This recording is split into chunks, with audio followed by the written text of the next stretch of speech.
Au cœur de la société. Au cœur de la société est une émission préparée en synergie par les radios Inzamba, Agateka Kawe, Radio RPA, Idjouya Nyagihugu, ainsi que la radio-télévision Renaissance. Au Burundi, la jeunesse fait face à de nombreux défis, chômage, manque d'opportunités et départ de nombreux jeunes vers l'étranger à la recherche de meilleures conditions de vie. À l'occasion de la Journée internationale de la jeunesse, une question se pose. Quelle place les jeunes occupent-ils réellement dans les politiques du pays et quelles réponses sont apportées aux difficultés auxquelles ils sont confrontés? Les réponses à ces questions sont à découvrir dans votre magazine Au cœur de la société. À la présentation, Bertrand Yanakuliyo, bienvenue.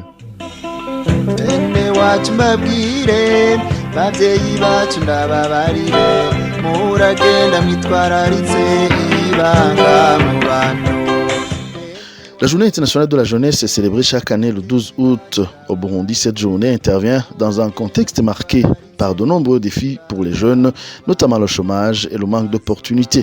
Face à cette situation, certains jeunes choisissent de quitter le pays à la recherche de meilleures conditions de vie, tandis que d'autres sont confrontés aux conséquences des conflits armés dans la région. Les précisions avec Désiré Atungiman.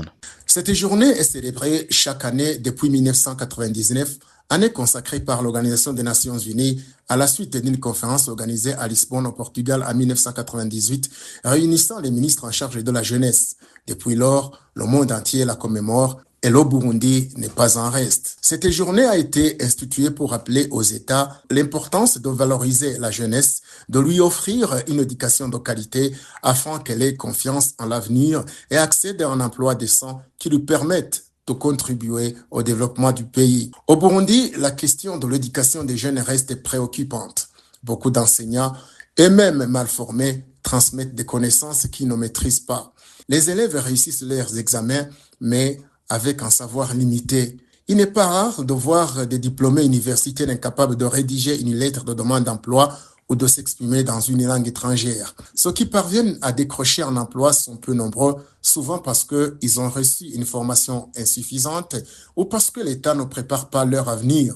Même dans les institutions publiques, la jeunesse est marginalisée. Sur les 111 députés que compte l'Assemblée nationale, seuls 6 ont moins de 35 ans. Aucun sénateur ni ministre n'appartient à cette tranche d'âge, alors que selon le recensement de 2024, 75% des Burundais ont moins de 35 ans. Cette exclusion est en grande partie liée aux dirigeants politiques qui refusent de céder la place aux jeunes, imposant des conditions d'âge pour accéder à certaines responsabilités. Les conséquences sont lourdes. Le chômage touche 60% des jeunes.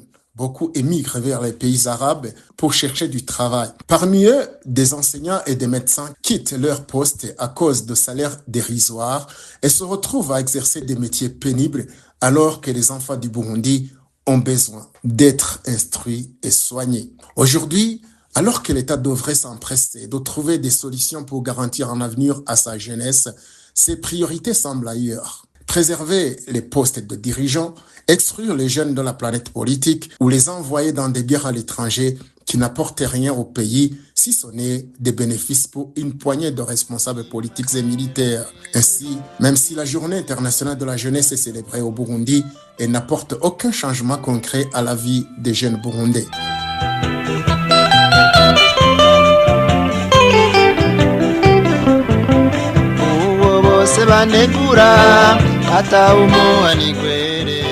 Le discours du président Evariste Ndayishimiye sur la jeunesse suscite également des réactions au sein des organisations de la société civile. À l'occasion de la Journée internationale de la jeunesse, Arsène Arakaza, président du CREDEJ, une organisation engagée dans la promotion de l'éducation en milieu scolaire, estime que les déclarations du chef de l'État en faveur de la jeunesse doivent se traduire par des actions concrètes. Selon lui, la protection des jeunes, la création d'opportunités d'emploi et leur participation au développement du pays devraient être au cœur des politiques publiques. Arsène Arakaza évoque également la situation des jeunes Burundais impliqués dans les conflits en République démocratique du Congo. Il déplore notamment les pertes en vies humaines parmi les jeunes, y compris ceux affiliés aux Imbonerakure, et appelle les autorités à accorder davantage d'importance à la protection de cette jeunesse qu'il considère comme l'avenir du Burundi. Écoutons Arsène Arakaza. Nous revenons notamment dans cette lettre ouverte sur certains de ces discours politiques qui sont en décalage avec les difficultés et les problèmes que connaît la jeunesse burundaise, notamment dans le domaine de l'éducation, de l'emploi et aussi face au départ de nombreux jeunes qui quittent le Burundi pour chercher ailleurs des meilleures conditions de vie. Nous évoquons également les formations militaires dispensées dans les écoles à l'approche des élections, ainsi que l'implication des jeunes burundais qui sont sacrifiés dans la guerre en République démocratique du Congo en faveur des intérêts financiers du président Ndayishimiye lui-même. Parce que vous savez que les jeunes qui participent dans cette guerre en République démocratique du Congo sont considérés maintenant comme des marchandises à vendre. Il est regrettable qu'à travers ces déclarations et les propos que Ndayishimiye a tenus lors du dialogue continental sur la jeunesse, Ndayishimiye semble ne pas reconnaître l'ampleur des problèmes auxquels les jeunes burundais sont confrontés.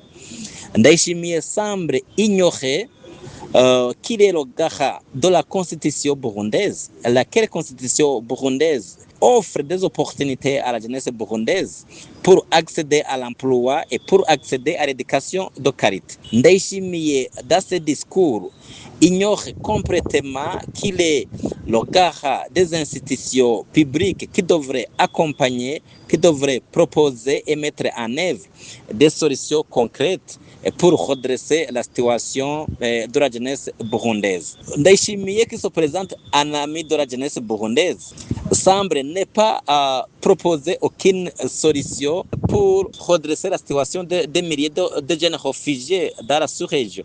Ndayishimiye n'a pas aucune initiative de libérer des milliers de jeunes qui croupissent encore dans les prisons au Burundi. Comment un ami de la jeunesse aussi assiste impuissamment aux disparitions forcées qui ciblent les jeunes burundais par les institutions publiques, notamment le service national de renseignement qui est placé directement sous son ordre. Pour Arsène Arakaza, les engagements en faveur de la jeunesse ne devraient pas rester au stade des déclarations. Il appelle au président Evariste Ndayishimiye à privilégier des actions concrètes en faveur de la protection, de l'éducation et de l'avenir des jeunes burundais. Il estime également que les jeunes engagés dans les conflits en République démocratique du Congo représentent une génération essentielle pour l'avenir du pays. Encore une fois, Arsène Arakaza. Nous avons appelé au président de la République d'arrêter ces discours de propagande qui donnent l'impression que tout va bien alors que les difficultés de la jeunesse burundaise restent profondément préoccupantes. S'il a une volonté politique réellement, il a tous les moyens nécessaires pour redresser la situation en tant que président de la République, en tant que aussi président en exercice de l'Union africaine, qui devrait rechercher davantage des opportunités pour la jeunesse burundaise.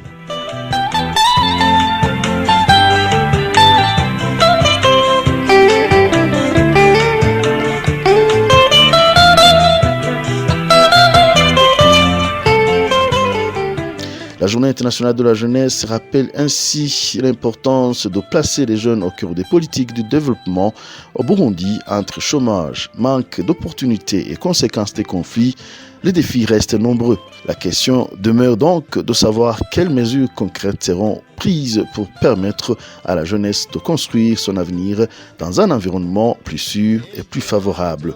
C'est la fin de son numéro d'Au cœur de la société. Merci de votre fidélité et à très bientôt pour un nouveau numéro.